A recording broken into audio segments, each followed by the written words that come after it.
자, 대한민국 헌법 전문인데요. 자, 한번 읽어볼게요. 유구한 역사와 전통에 빛나는 우리 대한민국은 3.1운동으로 건립된 대한민국 임시정부의 법통과 불의에 한가한 4.19 민주운동 이념을 계승하고 이렇게 되어 있습니다. 보면 대한민국 임시정부 1919년도에 수립된 대한민국 임시정부의 법통을 계승하도록 되어 있어요. 1948년에 수립된 대한민국이라는 나라가 임시정부의 법통을 계승한다라고 명백하게 헌법에 규정하고 있는데, 그리고 불의에 한가한 4.19 민주운동 민주 이념을 개성한다. 이승만 정부에 한가한 4.19 민주 이념을 개성한다. 이렇게 되어 있어요. 자, 윤석열 대통령은 헌법 전문을 전면적으로 부정하고 있습니다. 말이 안 되는 거죠. 대한민국 임시정부 법통 개성하라고 되어 있는데 1948년도 8월 15일 날이 건국절이라는 거예요. 건국절. 윤석열에 의하면은. 그래서 그 이전에 정부는 없었다. 일본과 합병이었다는 얘기예요. 1919년도부터 1948년도까지 일본과 합병이었기 때문에 대한민국이라는 나라는 없었다. 따라서 그 기간 동안에 독도도 일본 땅이었다. 위안부 문제도 없다. 강제동원 근로자 문제도 없다. 이런 입장입니다. 보면은 윤석열의 주장에 의하면 1948년도 건국절이라고 주장하니까 그러는 거예요. 이게 굉장히 중요한 겁니다. 굉장히. 윤석열의 주장에 의하면은 이건 거의 이거 매국노 수준이죠. 매국노 수준인 거죠. 이거 대한민국 총통인 거죠. 일본에서 파견된 대한민국 총통인 거고, 대한민국을 통치하는 일본의 대리자 정도의 할 만한 그런 발언인 겁니다. 굉장히 위험한 발언이죠. 대한민국의 대통령이 이런 역사관을 갖고 있다는 게 자기는 정확하게 알고서 하는 얘기인지 모르고서 하는 얘기인지 모르겠지만 알고서 할 거죠. 대한민국 대통령이 저것도 모르고 발언했다면은 당장 내려와야 되는 거고, 지금 당장 내려올 사유도 많지만 말이 안 되는 겁니다. 8.15 경축사 한번 들어볼게요. 당장 헌법 위반이 된 거죠. 경축사에서 윤 대통령은 독립운동은 자유민주주의 국가를 만들기 위한 건국운동이었다고 했습니다. 대한민국이 1948년 8월에 건국됐다는 일부 보수 세력의 건국절 주장과 같은 맥락인데요. 대통령의 멘토로 알려진 이종찬 광복회장은 윤 대통령 면전에서 정부는 잠시 없었을지라도 나라는 있었다며 큰일입니다. 큰일. 일침을 가했습니다. 건국절이 뭔 의미인지 알고 얘기했을까요? 알았겠죠. 윤석열 대통령은 독립운동을 건국운동이라고. 독립운동이 건국운동이라는 거야. 우리의 독립운동은 자, 이게 뭐예요? 1919년도부터 1919년도부터 10년 이제 한일 합방이 이루어지고 1919년도에 대한민국 임시정부가 생기면서 본격적으로 독립운동을 합니다. 일본으로부터 독립운동을 합니다. 자, 그리고 이제 1948년까지 계속 이어지는데 그 기간 동안의 운동이 건국운동이었다는 거예요. 1948년도에 국가를 만들기 위한 건국운동이었다는 거예요. 정부를 만들기 위한 게 아니고 정말 위험한 주장이죠. 국민이 매국노 같은 소리입니다. 얘기는. 자유와 인권, 법치가 존중.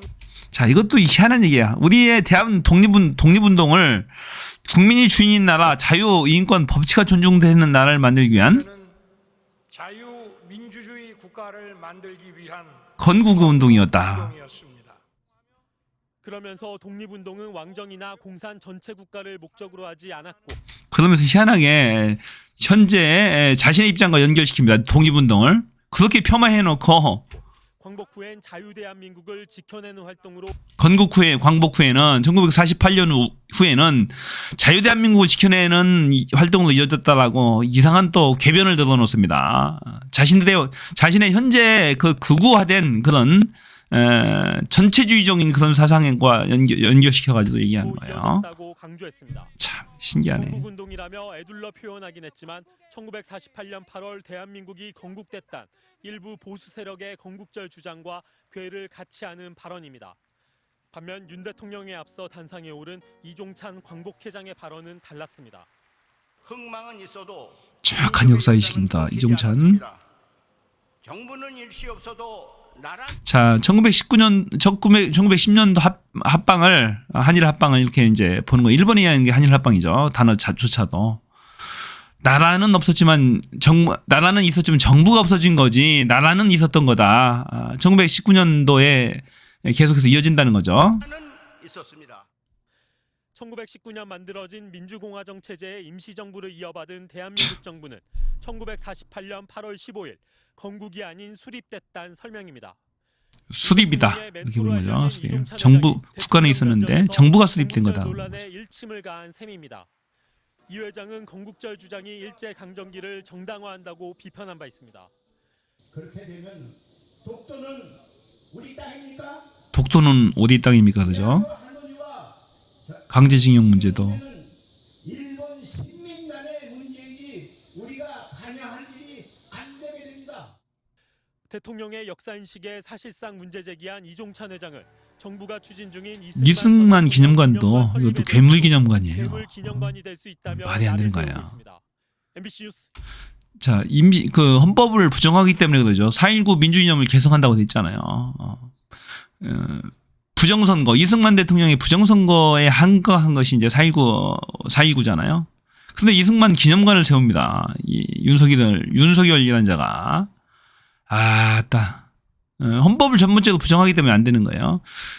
1919년도에 수립된 대한민국 임시정부의 법통을 개성한다라고 돼 있는데 그것조차도 부정하고 4.19 민주 이념조차도 폄훼하면서 이승만 기념관을 만드는 윤석열 대통령. 정말로 어느 나라 대통령입니까? 대한민국 대통령입니까? 매국노입니까? 정확하게 커밍아웃을 해야 되는 거죠. 지금 일부 드러내고 있는데 발톱을 완전히 드러내고 있어요. 이 기세면은 독도 또한 일본에 갖다 바칠 기세입니다. 지금 동해에서 한미일 군사 작전 훈련을 지금 한다고 하잖아요. 한미일 군사 훈련에서 아마 나중에는 일본 군대가 대한민국에 상륙할지도 모릅니다. 이 기세면 충분히 하고도 남죠. 윤석열 지금 한 꼬다지 봐서는. 그래서 북한에 무슨 대항하겠다 하는데 북중러가 또 이제 그러면 또 뭉쳐가지고 이렇게 자꾸 대결 구도로 가게 되는 거죠. 전쟁 분위기도 가게 되는 거죠. 본인이 지금 탄핵당할 위기에 처해 있으니까 이대로 가면 내년 4월 10일이면 탄핵입니다. 그 전에 뭔가 자꾸 해서 꼼수 부려가지고 자꾸 전쟁 일으키려고 하는 거지. 뭐. 딴 게 있겠어요. 정말로 위험한 사상을 갖고 있고 그런 것들 자꾸 부추깁니다. 그러니까 대통령이 저는 역사의식을 가지고 있으니까 밑에 있는 막 꼴뚜기 망둥이들이 막 설치는 거죠. 나서고. 별의별 짓거리 다 하잖아요. 밑에서. 공무원들, 공직자들, 국회의원들, 당대표들 별의별 것들이 나서가지고 막 설칩니다. 이상한 보수단체들 막 나서 설치고 고소고발을 계속하고 국민들 상대로 해서 정말로 미친 짓거리 하는 거죠. 자, 여기까지입니다. 저는 비였습니다. 고맙습니다.